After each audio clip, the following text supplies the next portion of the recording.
My thoughts on my Oxford year as someone who had an Oxford year. I actually saw this movie when it came out with my Oxford friends. So I'm not going to talk about the plot, but just more the Oxford things. All the colleges at Oxford are vastly different, so I'm just going from my personal experience. Before you arrive, you actually have a choice in what kind of dorm you would like, and it is priced based on how nice it is. So something like this, which totally had some friends who had some really nice dorms like this with the old architecture, the view, the really nice furniture, that was definitely on the upper end of what you are paying. I personally went cheap and basic, and it was still way better than my dorms in the US. So this part really confuses me. I'm not sure why they didn't show a whole matriculation scene, because the whole day you are running around Oxford in this getup called a subfuss, and then you end up at the Sheldonian Theater with everyone else. What was she doing out here, wandering out here by herself away from everyone else? Personally would have loved some realistic scenes of everyone prancing around Oxford in their subfusk. So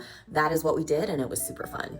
Rowing culture was huge, and it was so much fun. I rowed along with everyone else, so I personally think she should have been a rower. There were really fun rowing events all the time, college against college rivalry right on campus, and we rarely went out to London. I know they're out for a big game, but it's pretty rare. London is quite far, and the boat houses at Oxford are so cute and so fun. There's so much partying going on, so I would have rather seen the boat houses back on campus than this. Late night food trucks were such a thing. I don't know about this specific one.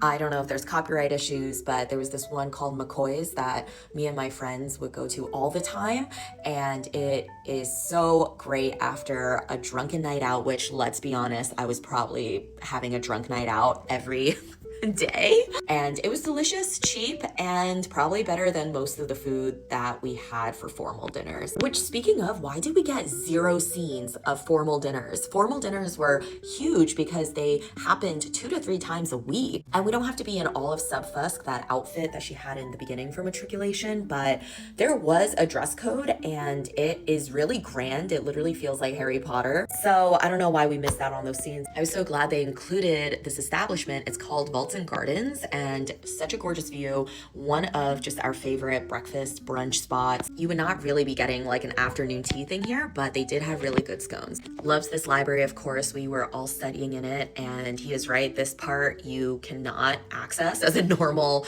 plebeian like we were. So pretty jealous. Punting is, of course, a big part of being at Oxford. Punting really only happens in the spring. Usually your college will have some deal where you can access it. This tutorial scene is pretty accurate. Instead of classes, we had one-on-ones with our professors. I actually prefer 2-on-1 tutorials. It's really intimidating just being one-on-one. They are not